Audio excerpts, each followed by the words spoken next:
मुबारक को उन्होंने सुखन बनाया।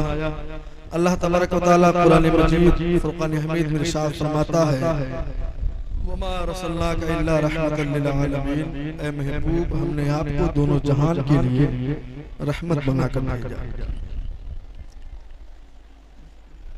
मेरे आका सल्लल्लाहु अलैहि वसल्लम के बारे में ये खास कर देना किसी ऐसे तबके के लिए या किसी कबीले के लिए या सिर्फ और सिर्फ मोमिन के लिए रहमत बनाकर रब ने भेजा तो ये भेजा होगा, इसलिए कि अल्लाह तबारक व तआला ने इसमें चाहे उम्मत दावत हो या उम्मत इजाब हो, किसी की कोई तखसीस नहीं है, बल्कि दोनों जहान के लिए महज इंसान ही नहीं, जानवर, जिन, चरिंद, परिंद, हैवान, सारी चीजों के लिए मेरे नबी सल्लल्लाहु अलैहि वसल्लम को रहमत बनाकर भेजा। आपने वाकया सुना होगा कि शिकारी के जाल में हिरनी जब फंसी तो उसके दिल में सिर्फ एक ख्वाहिश थी कि मुझे मोहलत मिल जाए और मैं यहाँ से जाऊं, अपने बच्चों को जो नौमौलूद हैं, जिन्हें मैंने अभी जना है, मैं उन्हें अपना दूध पिला सकूं, कम से कम इतनी मोहलत मिल जाए और मैं जाऊं और फिर वापस आ जाऊं। मेरे आका अलैहिस्सलातु वस्सलाम अगर रहमत इनके लिए ना होते तो हुजूर इनकी ज़बान कैसे समझते? मेरे आका अलैहिस्सलातु वस्सलाम ने शिकारी से कहा, इसे छोड़ दे, ये अपने बच्चों को दूध पिलाएगी और फिर चली आएगी। तो शिकारी ने भी सोचा कि चलो इसी बहाने इनका मजाक उड़ाने का मौका मिल जाएगा कि भला जानवर भी जाने कि नबी कौन होता है, रसूल कौन होता है। अब ये वापस तो आएगी नहीं, तो कम से कम इस बहाने से हम इनका मजाक उड़ाएंगे।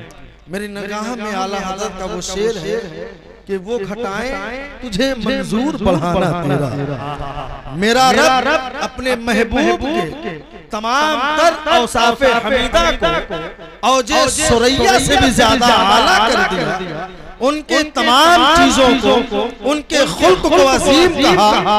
अब भला उस नबी की किसी फेल को, उस नबी के किसी हरकत और सकनात को अगर कोई बंदा अपनी बेइल्मी या यूं समझ ले लाइल्मी के बुनियाद पर अगर उसे दबाना चाहे तो भला ये कैसे मुमकिन हो कि जब नबी को आला करने वाली जात मेरे नबी अलैहिस्सलाम ने फरमाया छोड़ दे इसे, उसने छोड़ दिया। थोड़ी देर के बाद जब उसको ये लगने लगा कि हिरनी नहीं आएगी, उसने सोचा कि कुछ गुफ्तगू करूं, इतने में वो हिरनी खुद भी चली आ रही है अपने बच्चों को।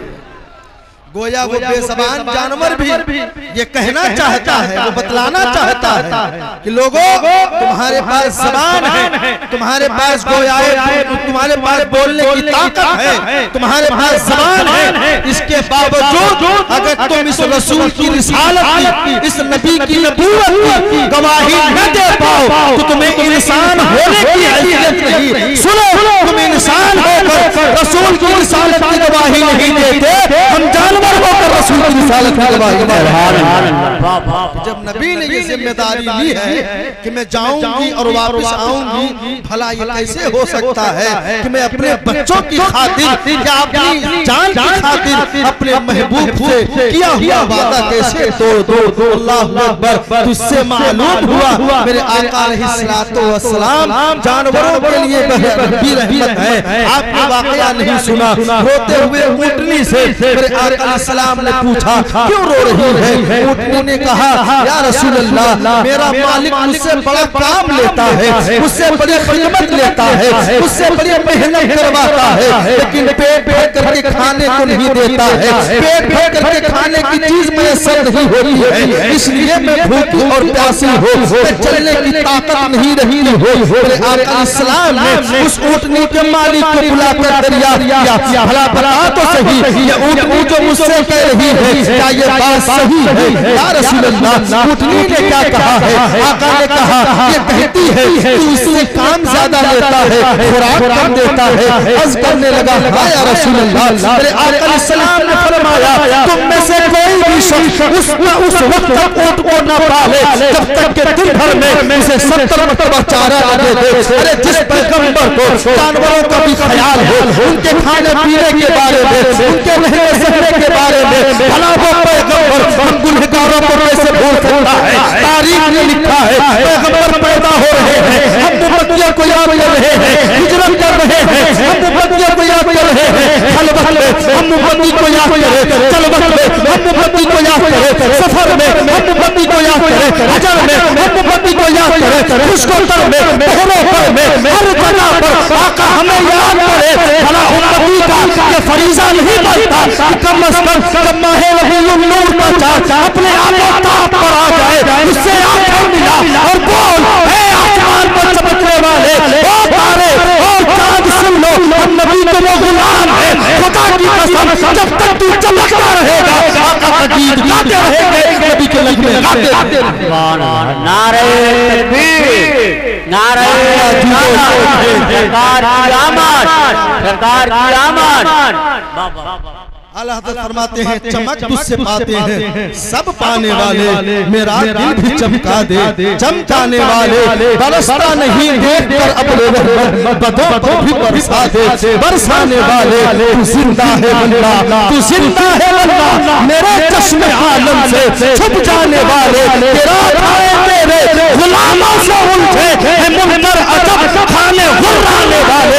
आला हज़रत कहते हैं या रसूल अल्लाह सबके दिलों को चमकाने, सबके चेहरों को चमकाने के लिए, घरों को चमकाने के लिए, मकानों को चमकाने के लिए सूरज की रोशनी काफी है, बल्ब की रोशनी काफी है, दीगर तमाम चीजें मौजूद हैं जिससे ज़ाहिर को चमकने लगेगा। लेकिन ये दिल तो बातिन है, ये दिल तो अंदर है, ये दिल तो हमारे सीने के अंदर है। भला इस दिल को कौन चमकाएगा? कोई लाइन न चमका सकेगी, सूरज की रोशनी न चमका सकेगी, चांद की चांदनी न चमका सकेगी। फिर कौन है जो इस दिल को भी चमकाए? आला हज़रत फरमाते हैं वही जिसने सारे के दिलों को चमकाया है, वही नबी हमारे दिलों को भी चमकाएगा। इसलिए तो कहते हैं चमक मुझसे पाते हैं सब पाने वाले, मेरा दिल भी चमका दे चमकाने वाले।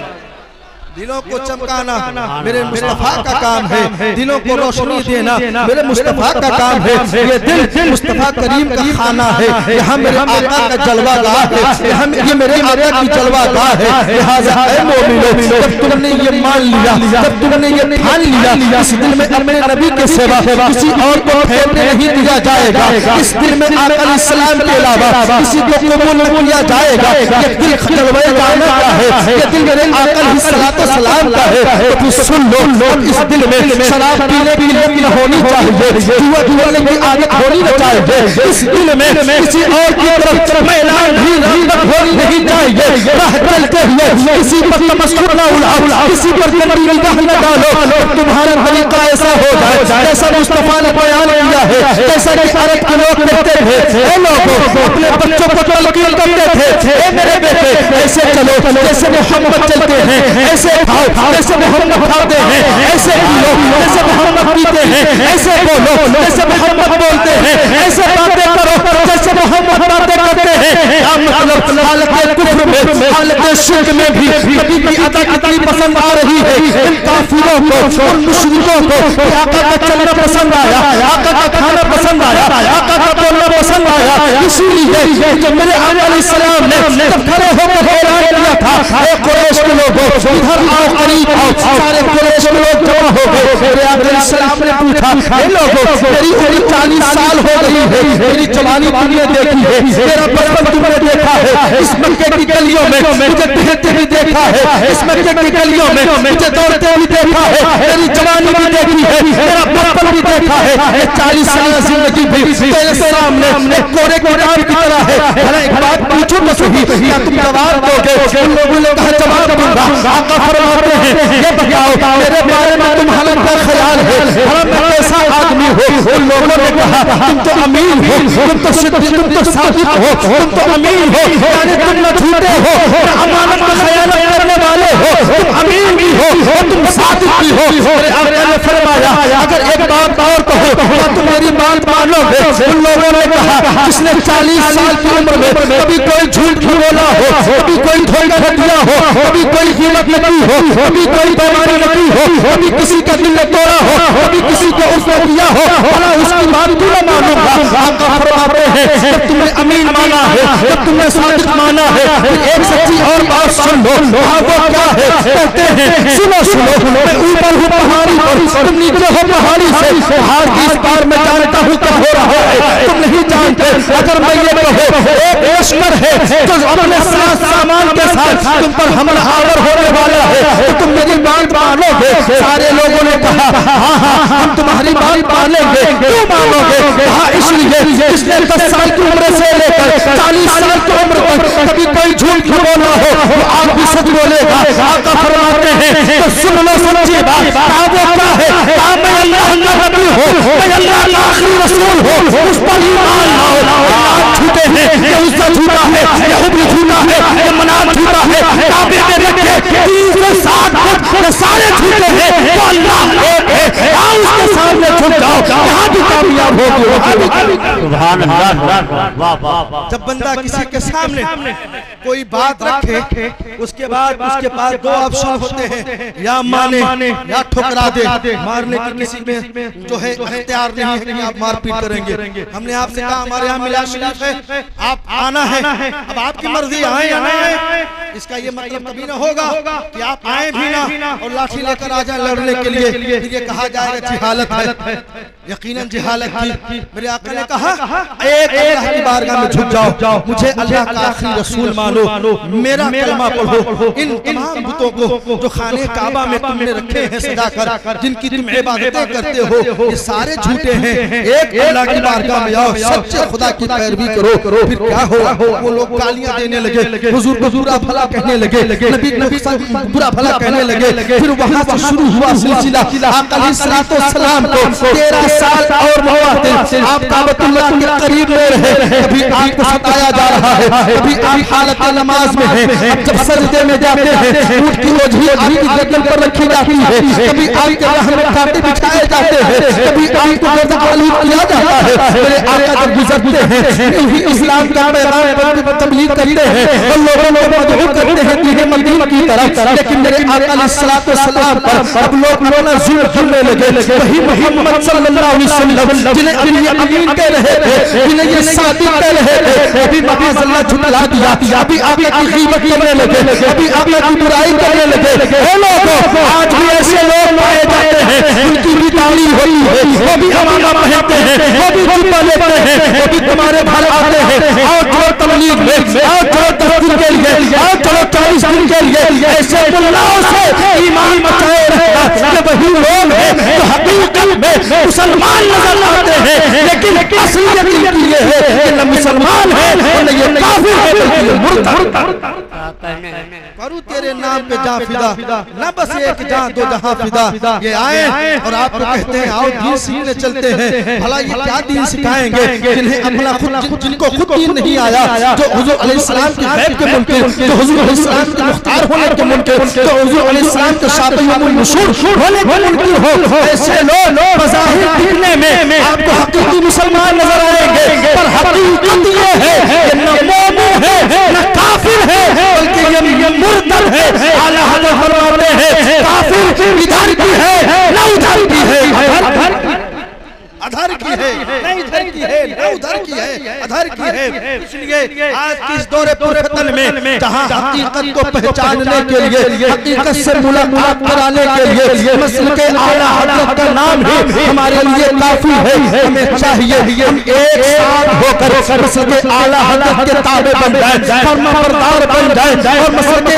आला हज़रत को मजबूती के साथ पकड़ लें और फिर अपने गुनाहों को अपने दामन में समेट मुस्तफा करीम की बारगाह में जाए और जाने के बाद अर्ज करें या रसूल अल्लाह मुझे बुलाए आए हैं, जाऊंगा है बाबा, फिर रद हो कभी शान करीमों की, फिर रद हो कभी शान सुभान अल्लाह किधर की है मुजरिम बुलाए आए हैं जाऊ तो है गवाह फिर रब हो कभी शान फिर रब हो कभी शान करीबों किधर की है आला हज़रत की बारगाह में जाओ और जाने के बाद कहो या रसूल अल्लाह हम गुनहगार सही सियाहकार सही बदकार सही पापी सही मुजरिम सही लेकिन ए पैगंबर जब आसमान पर रबीउल नूर में चांद चमकता था हम अपनी गलियां चमकाते थे अपने दिल चमकाते थे अपने मन चमकाते थे फिर कहना चमक तुझसे पाते हैं सब पाने वाले मेरा दिल भी चमका दे चमकाने वाले यकीनन दिल चमकेगा जानते हो जब बंदे का दिल चमकता है फिर क्या होता है जब बंदे का दिल चमकता है फिर वो वक्त में आता है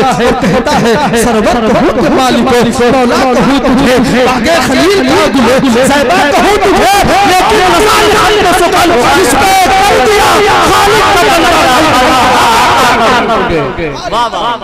खल्क का आका कहूं तुझे ये कलम तोड़ दिया अहमद रजा ने और फिर आगे मजीद अलग अलग क्या फरमाते हैं कहते हैं कि सुबह तौबा में हुए बरसता है तारा नूर सदका लेने नूर का आया है तारा नूर का मैं बता तू बादशाह भर दे प्याला नूर का नूर दिल देना तेरा दे डाल सदका नूर का या रसूल अल्लाह तेरी नस्ल पाक में है बच्चा नूर का तू है नूर मेरा सब घराना नारे तकबीर नारे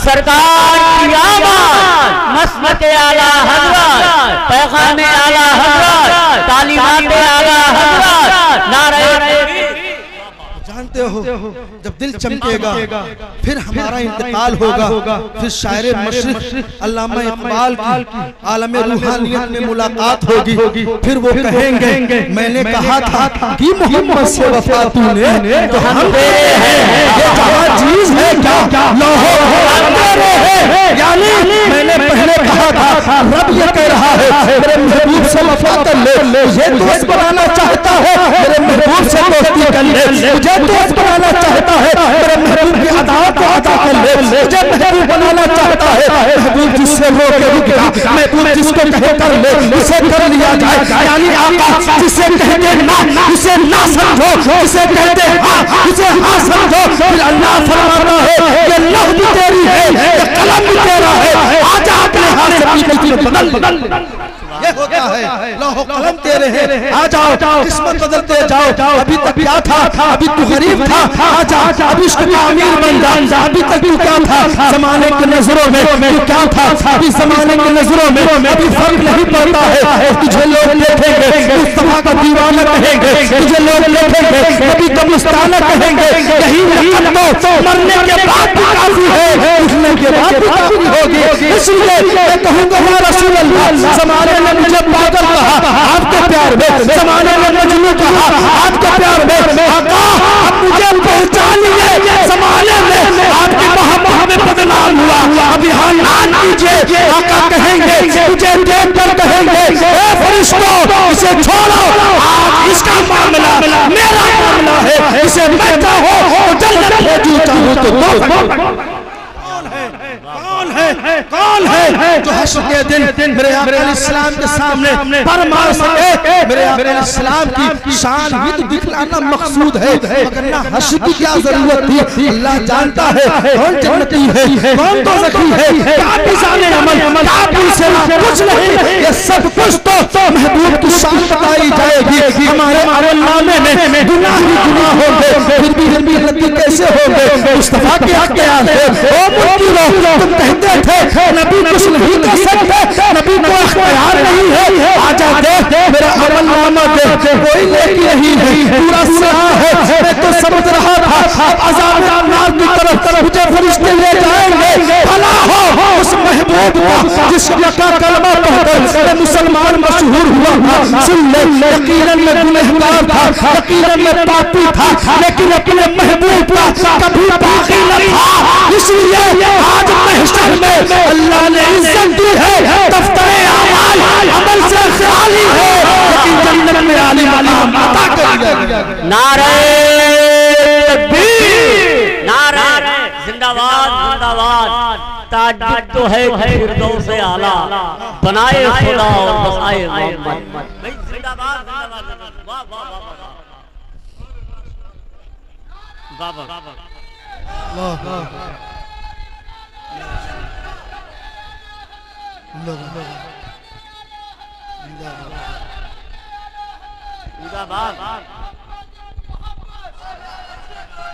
सुभान अल्लाह।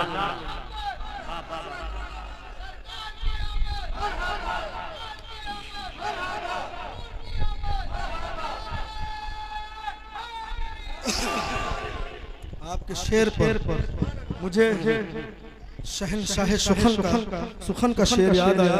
कहते हैं सहे इज्जतो इत्लाए मोहम्मद कि है अर्श हक ज़ेर पाए मोहम्मद कि है अर्श हक ज़ेर पाए मोहम्मद। नहीं मानते हो आओ कुरान उठाओ, 15वें पारे को उठाओ। अल्लाह 15वें पारे में अपने महबूब के सफर को ये बयान करता है, पाक है वो साथ जो ले गई अपने बंदे को रातों रात मस्जिद हराम से मस्जिद अक़सा तक। वो मस्जिद अक़सा जिसके इर्दा गिर्द हमने बरकतें रखी, रहमतें रखी। क्या मतलब? वहाँ आदम भी है, ईसा भी है, मूसा भी है, नूह भी है, ज़करिया भी है, सारे अव्वलीन आखिरी जमा है।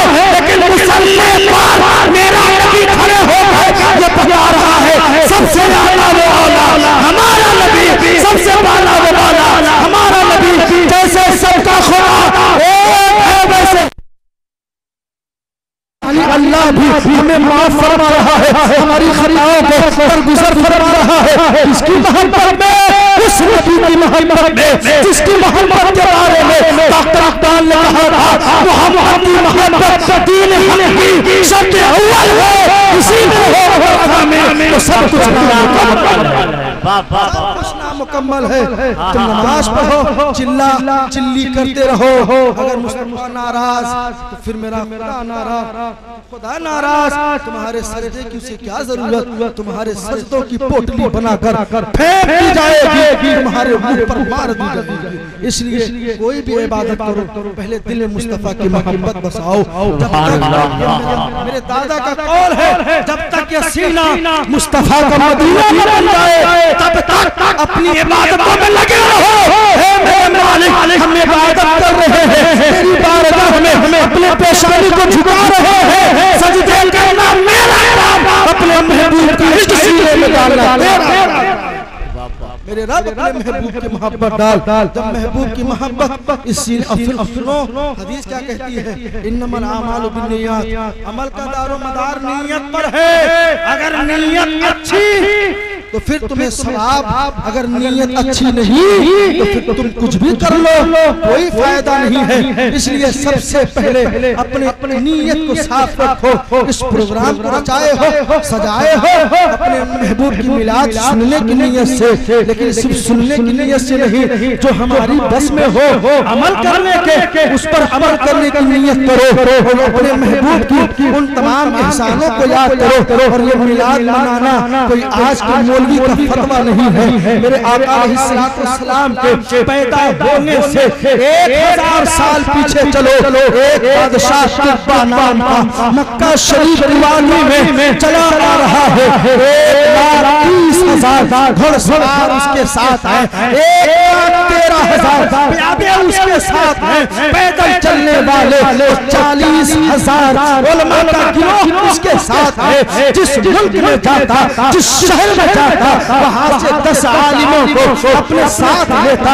यूं ही करते करते उसके साथ 40,000 उलमा का एक जम्मे गफीर हो गया, एक बड़ा काफिला हो गया। और वो जिस मुल्क से निकलता उसकी भीड़ देखकर, उसकी लश्करों को देखकर, उसके सिपाहियों को देखकर लोग एहतराम बजा लाते, लोग अब बजा लाते। लेकिन बादशाह जब चलते चलते मक्का की वादी में पहुंचा, यहाँ किसी ने इसे देख करके कोई खास एक्टिंग नहीं की, इसे देख करके कोई खास रिएक्शन नहीं दिया। बादशाह को चढ़ान आया, ये कैसे हो सकता है? हम जहाँ जहाँ से गुजरे हैं लोग हमारी भीड़ देखकर, हमारा देखकर, हमारे सामने झुककर हमें सलाम करते रहे हैं। मक्का वालों को क्या हो गया? हमारे सामने झुकते भी रहे नहीं, हमारी तरफ निगाह उठाकर देखते भी नहीं।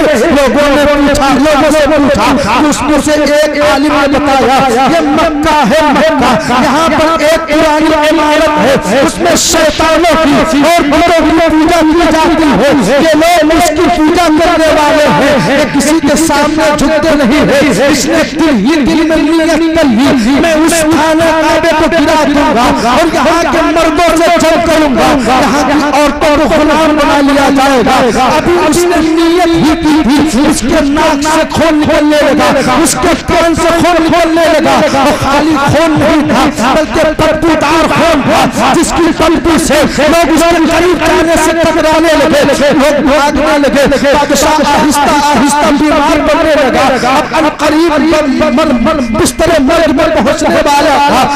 डॉक्टर आ रहे हैं, हुक्म आ रहे हैं, अतिब्बा आ रहे हैं, लेकिन हाँ किसी से ये बीमारी का इलाज नहीं हो सकता। आखिर होगा कैसे? ये सल्तनतुल्लाही है, ये अल्लाह की मार है, ये तो आसमानी बला है, ये कैसे जमीन वाले हल कर सकेंगे? लेकिन इसी 4000 उलमा में एक जय्यद आलिम दीन है, उन्होंने दरबार से कहा जाओ बादशाह से कहो जो मैं राज की बात पूछूंगा उसे सच सच बताना होगा, मैं उसका इलाज कर दूंगा। बादशाह राजी हो गया। ये आलिम उसके पास पहुंचते हैं, पूछते पूछते कहते हैं भला तूने यहाँ की इमारत काबे के बारे में कोई पूरी सोच नहीं सोच ली थी? वो कहता है हाँ मैंने तो सोचा था काबा गिराया जाएगा, यहाँ के लोगों को कत्ल किया जाएगा और बंदी और गुलाम बना लिया जाएगा। आलिम ने कहा ना वो बादशाह तौबा कर ले, अपने इस सोच से बाज आ जा, खुदा की कसम तू शिफायाब हो जाएगा। बादशाह सच्चे दिल से मरता न क्या करता, दिल ही दिल में अल्लाह के हुजूर तौबा करने लगा। उसकी बीमारी भी अच्छी हो गई। अभी वो आलिम घर से निकला भी नहीं था। खुदा की कसम अल्लाह कितना गफूर है, बंदा सच्चे दिल से अपने रब से माफी मांगता है। अल्लाह फरमा रहा है जब मेरा बंदा मुझे या अल्लाह कहता है एक मरतबा मैं रब होकर उसे 70 मरतबा या अहमदी कहकर पुकारा। मेरा रब उसे पुकारता है, मेरा रब उसको उसकी बात सुनता है, उसे मग़फ़िरत कर दे, उसकी मग़फ़िरत करता है, उसके गुनाह माफ हो गए। फिर चलते चलते जब मदीना के सरहद के करीब पहुंचे तो वो जो 4000 उलमा थे उन्होंने आपस में मशवरा किया। मशवरा करने के बाद उसमें से 400 उलमा का इंतखाब हुआ। उन 400 आलिमों ने कहा अगर बादशाह मुझे जान से मार दे, सूली पर चढ़ा दे या शहर बदर करने पर आमादा हो जाए, हम मदीना छोड़कर कहीं न जाएं। उस वक्त मदीना कुछ नहीं था, एक चश्मा था जीने के लिए और कुछ न था, वो तो यसरत था, बीमारियों का घर। वो तो मुस्तफा के पड़ गए कदम, वो यसरत से मदीना हो गया। मेरे आका सलाम के प्यारे दीवारों, ये हुजूर के 1000 साल पहले की बात है। वो 400 उलमा वहां रुक गए। बादशाह को खबर पहुंची ये उलमा इतने ढीठ हैं, ये कहते हैं फांसी दे दो, सूली चढ़ा दो, जान से मार दो, लेकिन मदीना छोड़ जाएंगे। बादशाह ने उनसे पूछा, उन आलिमों ने कहा है बादशाह हमने अपनी किताबों में पढ़ा है, तौरात में पढ़ा है, यही वो जगह है जहां से नबी आखिरी ज़माना मक्का से हिजरत करके इसी मदीने में जलवा अफरोज होंगे। लिहाजा हम यहाँ रहकर उस महबूब के आने का इंतजार करेंगे। अगर हमारी जाने चली जाए हम अपने महबूब का इंतजार करेंगे। बादशाह ने उनका ये जोश देखा, उसकी भी आंखें भर आई, उसने भी कस्द कर लिया, इरादा कर लिया 1 साल में भी तुम्हारे साथ यहाँ ठहरूंगा। उसने 400 उलमा के लिए 400 वाली शान घर बनवाए, उनके शादियां कराई, एक 2 मंजिले का मेरे आका सलाम के लिए बनवाया और रहने लगा। 1 साल रहने के बाद बादशाह ने कहा अब मैं चला जाता हूँ। यहाँ से बादशाह जाने लगा। जाने से पहले उसने मेरे आका सलाम के नाम पर खत लिखा, मैं अल मुख्तसर बयान करता हूँ। उसने क्या लिखा, ये आखिरी ज़माना है, वो पैगंबर ज़माना जिसके आने की बशारत हमारे नबियों ने दी है, आदम ने दी है, ईसा ने दी है, मूसा ने दी है, नूह ने दी है, ज़करिया ने दी है, यानी जिसके आने की बशारत हमारी किताबों में है। ए महबूब जब आप दुनिया में आएंगे मेरा सलाम कबूल करिएगा, मैं आपका पहला उम्मती हूँ। आपके आने वाली किताब पर भी, आपकी रिसालत पर भी, आपकी नबूवत पर भी मैं आपका उम्मती हूँ, ईमान लाता हूँ। और ए महबूब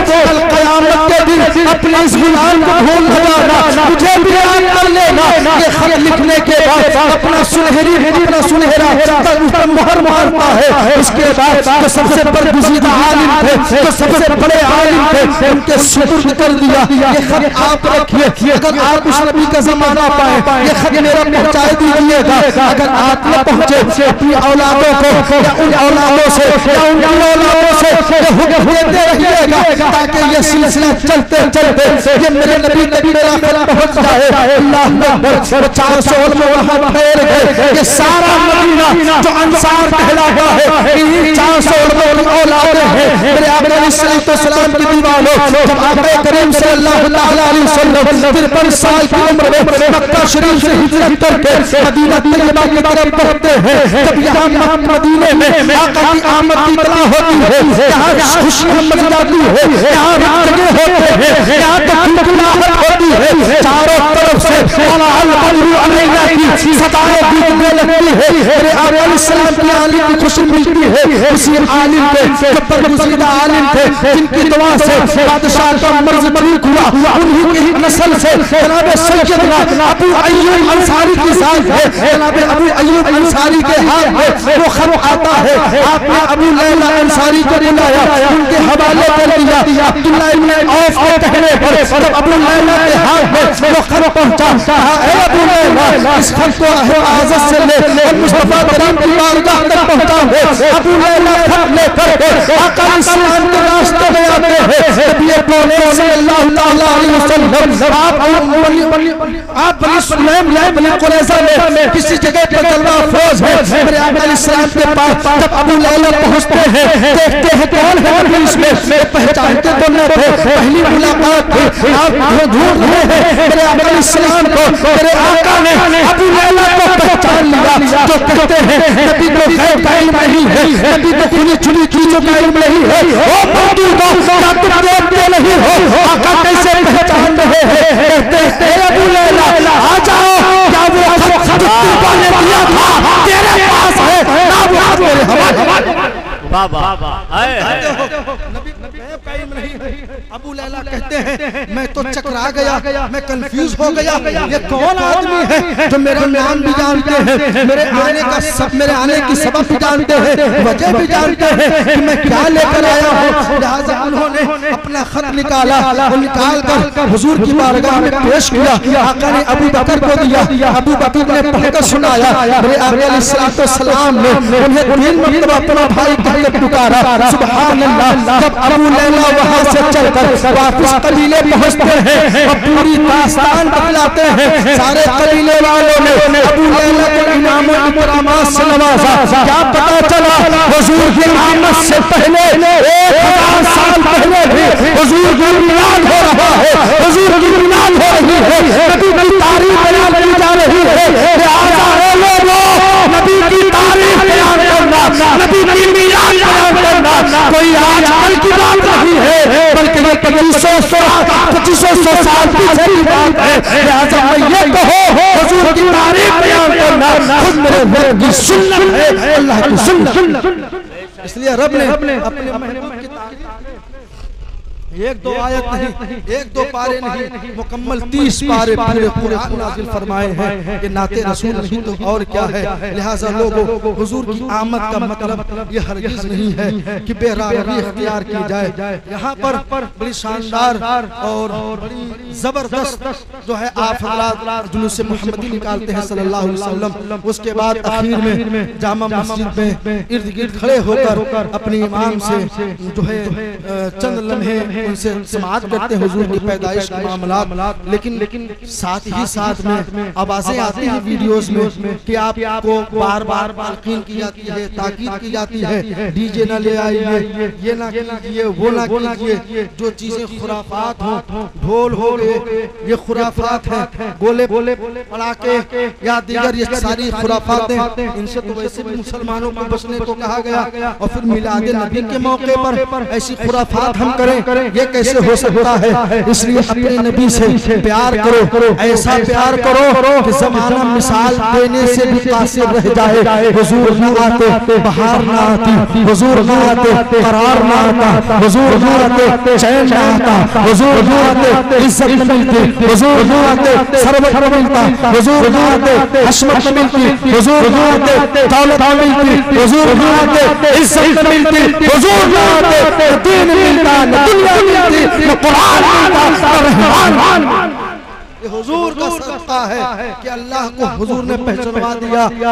एक रब के सामने हमें झुकने की ताकीद फरमा दी। आज हम एक रब की इबादत करते हैं और अपने महबूब पर ईमान रखते हैं। हुजूर के आने से पहले क्या खुराफातियां अरब में और यहाँ हिंदुस्तान की सरजमीन में थी, ये किसी से मख्फी तो है नहीं, हर खास व आम जानता है। जैसे माहिर मुहर्रमुल हराम में हर मोमिन इमाम आली मकाम के दास्तान से वाकिफ है, ऐसे ही माह रबीउल अव्वल के इस 12 दिनों में इतने मिलाद होते हैं, हर बंदा खुद एक मुक़र्रिर बन चुका होता है, इसलिए सबको मालूम है। लेकिन एक वाक़या सुनाता हो, उसके बाद तकरीर खत्म करता हो। एक सहाबी रसूल है, अभी ईमान नहीं लाए हैं, हुजूर की दौलत आने पर हाजिर है, लेकिन शर्म आ रही है, कैसे हुजूर से बात करो, ज़बान कांप रही है, होठ कबार है, हाथ थरथरा रहा है, आंखों में शर्म हया है, लेकिन मुझे क्या मालूम कि वो बारगाह है जहां ज़बान बोले महबूब सुन लेते हैं। आने वाला कह क्या रहा है, कहना क्या चाहता है। आका अलैहिस्सलाम ने उनसे पूछ लिया, ए बेनाजिया आखिर किस लिए आए हो? आका अलैहिस्सलाम से अर्ज करते हैं, या रसूल अल्लाह मैं आप पर ईमान लाना चाहता हूं। हुजूर ने उन्हें कलमा पढ़ाया और दामन इस्लाम में ले आए। अर्ज करते हैं, या रसूल अल्लाह एक वाक़या है, या रसूल अल्लाह अगर कोई शख्स हालत कुफ्र में अगर कोई काम करे अच्छा तो क्या उसका बदला मिलेगा? हुजूर फरमाते हैं, तुमने कौन सा काम किया है कुफ्र की हालत में? अर्ज करते हैं, या रसूल अल्लाह अरब के चंद कबीलों में जहां जिंदा बेटियों को जिंदा दफनाया जाता था, जहां उनके जीने के हुक्म छीने जाते थे, जहां उनके चेहरे से मुस्कुराहट छीनी जाती थी, जहां उनके पाँव पे बाज़ेब की खलक बर्दाश्त न की जाती थी, जहाँ कोई बात किसी बेटी के बाप बनना गाली समझता था, जहाँ कोई भाई किसी बहन का भाई समझता, अपने लिए रुसवाई भाई समझता था, ऐसे दौरे में मेरे पास एक और दो ऊँटनी थे, लेकिन एक ऊँटनी को मैं भाग न सका। वो चलते चलते जंगल के उस पार चली गई, मैं उसे ढूंढते जंगल के उस पार पहुंचा। मैंने देखा एक झोपड़ी है, उस झोपड़ी के बाहर वही ऊँटनी है जो बंधी हुई है, वो चारा खा रही है, एक बूढ़ा चारा खिला रहा है। मैं अपनी ऊँटनी ढूंढते उस बूढ़े के करीब पहुंचा। मैंने उससे कहा, चाचा ये ऊँटनी मेरी है, तुम्हें चलते चलते यहाँ तक चली आई है। उस बुजुर्ग ने कहा, हाँ ये तो जंगल से ही चलते आई है, अगर तेरी है ये ले जा, शुक्र मुहार पकड़ ले जा। लेकिन जैसे ही मैंने उसका मुहार थामा है, इतने में आवाज आती है, सुन ले तेरी बीवी हामिला है, हम करीब उसे बच्चा होने वाला है, बता क्या करो? उन्होंने कहा, अगर बेटा हो जाए मिठाइयां तकसीम कर देना, अगर बेटी हो जाए जिंदा दफन कर देना। कहते हैं मैं सुना, मेरे कान खड़े हो गए, मैं बैठा रहा इंतजार में, देखूं तो सही बेटी होती है बेटा होता है। मैं बैठा रहा, तब डिलीवरी हो गई, बच्चे की विलादत हो गई। आने वाले ने लटका करके उनसे कहा, आपके घर बेटा नहीं हुआ है, बेटी हो गई है। वो बूढ़ा कहता है, फिर इंतजार किस बात का है, ऐसे दफन कर दे। कहते हैं, या रसूल अल्लाह जब उसने अपनी बच्ची को जिंदा दफन करना चाहा, मैंने कहा, अगर तू इसे दफन ही करना चाहता है तो क्यों नहीं इस बच्ची को मेरे हवाले कर दे, मैं इसकी परवरिश कर लिया करूंगा, मैं इसकी देखभाल करूंगा। वो शख्स कहता है, हे शख्स अगर मैं अपनी बच्ची तुझे दे दूं तो मुझे क्या देगा? यानी उसके अंदर लालच आ गई। अभी तो बगैर किसी मालूम के उसे जिंदा दफन करने वाला था, अब अब कोई उसकी जिम्मेदारी लेने को तैयार है, अब उसके बदले में भी कुछ मांग रहा है। या रसूल अल्लाह, उसने जब कहा मैं अपनी बेटी दूंगा, बदले में क्या देगा? मैंने कहा ये जो ऊँटनी चलते चलते तेरे पास आ गई है, ये ऊँटनी तेरी है, ये बच्ची मुझे दे दे।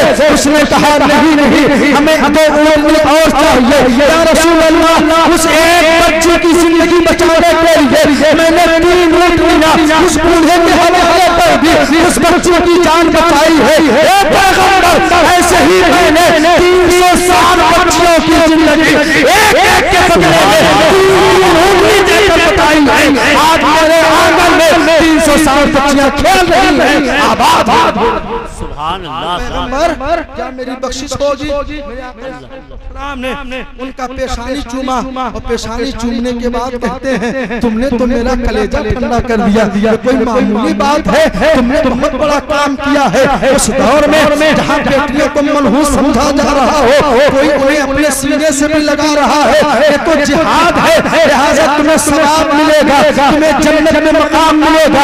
लेकिन वे मुसलमानों, अफसोस इस बात का है, वो तो कलमा भी नहीं पढ़ते थे, अब ये क्या करते थे? तुम कलमा पढ़ते हो, तुम भी बेटियों को मार रहे हो, तुम कलमा पढ़ते हो, तुम भी बेटियों को सताते हो, तुम कलमा पढ़ते हो, उनकी ख्वाहिशात मारते हो, तुम कलमा पढ़ते हो, उनकी शादी उनके बगैर मन और मुताबिक कर देते हो। जैसे बच्चों से पूछा जाए वैसे बच्चियों से न पूछो, जैसे बेटों से राय ली जाए वैसे बेटियों से राय ली जाए। इसलिए उन्हें भी बराबर का हक है उनको अपनी जिंदगी गुजारने के लिए। इसलिए लोग अपने बच्चियों को अगर तुम अपने घर से विदा करो तो सुन लो, सबसे पहले जहेज के फितने को मारो, जहेज के फितने को दबाओ। ये ऐसा फितना है, ये जिंदा दागोर भी नहीं होने देता, जिंदा घर में घुट घुट करके मरने देता है। इतनी बच्चियां हैं जो अपने घरों में बैठी है, उनके सर पर सफेदी आ गई। इतनी बच्चियां हैं जो अपने घर में बैठी है,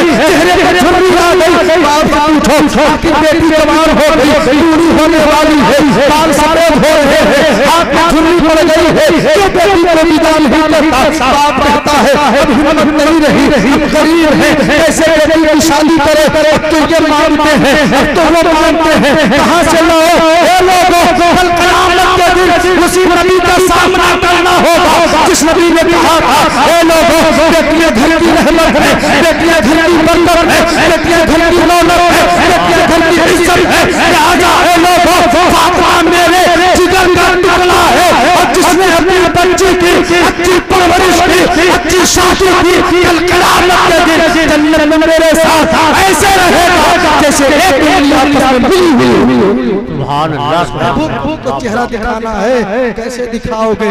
जहेज मांगने वालों कैसे सामना करोगे हसनैन गरीबैन का? कैसे सामना करोगे हसनैन की वालिदा फातिमा ज़हरा का? कैसे सामना करोगे खदीजतुल कुबरा का? कैसे सामना करोगे पैगंबर अकबर का? कैसे सामना करोगे अपने खलील अकबर का? कैसे सामना करोगे इनका?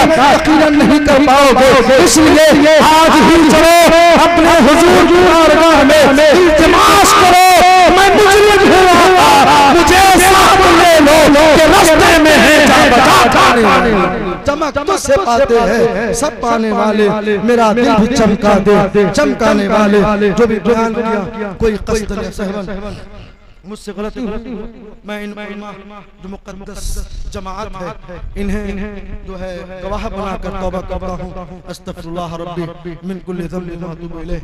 ला इलाहा इल्लल्लाह मुहम्मदुर रसूलुल्लाह व आखिरु दावाना अल्हम्दुलिल्लाहि रब्बिल आलमीन। फिर कभी मौका फराहम हुआ इंशाअल्लाह रहमान मज़ीद गुफ्तगू होगी।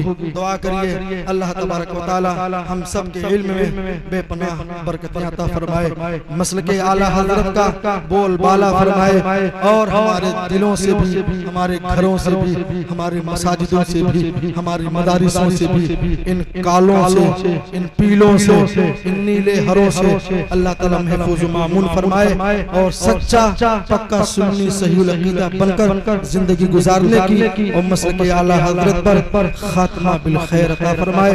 अस्सलामु अलैकुम।